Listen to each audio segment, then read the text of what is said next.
Howard Schultz, from the projects to the CEO of Starbucks. Imagine this. You grow up in a small, crumbling apartment where winters are so cold the pipes freeze and summers are unbearably hot with no escape. Your father, a simple laborer, collapses after a work accident. No insurance, no compensation. Your entire family is thrown into poverty. That was the childhood of Howard Schultz, the poor kid from Brooklyn who would go on to build a global coffee empire, Starbucks.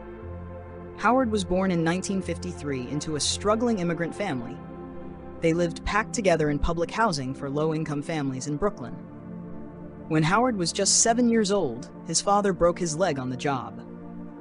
With no insurance and no paycheck, the family fell into crisis. Howard would later say, "I'll never forget the sight of my father sitting hopeless at home, and I swore, one day I'd change that." Howard wasn't a brilliant student, but he believed sports were his only ticket out of poverty. Through football, he earned a scholarship to Northern Michigan University. After graduating, he took a job selling photocopiers, then moved on to a kitchenware company called Hammerplast. And it was there destiny called his name. One day, he noticed that a small company in Seattle kept ordering unusual coffee machines. That company was called Starbucks.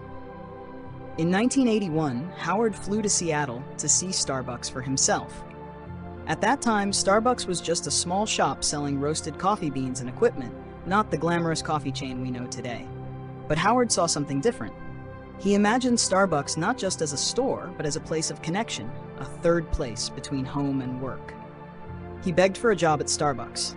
At first, they refused, but eventually, he was hired as their director of marketing. Then came the turning point. In 1983, on a trip to Italy, Howard stepped into a cafe in Milan. He was blown away.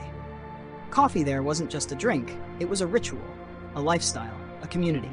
He thought, why doesn't America have this? Starbucks could be this place. But when he returned, Starbucks founders said no. They didn't want to open cafes. They wanted to keep selling beans. Howard was crushed, but he didn't give up.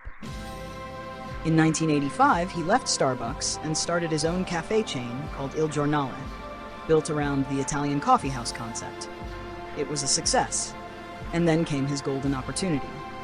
In 1987, the original Starbucks founders decided to sell the company. Howard gathered every penny he could, borrowing, pleading with small investors, doing everything possible.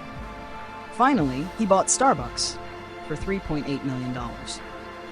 From just 11 stores, Howard Schultz transformed Starbucks into a global empire, more than 30,000 stores worldwide. Starbucks became a cultural icon, the place where millions of Americans begin their day with a cup of coffee. Howard once said, "I'm proof that the American dream still exists. You don't have to be born rich to succeed. What you need is belief and the courage to never give up."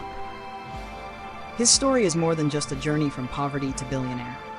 It's proof that an idea, fueled by determination, can change an entire life. So what do you think?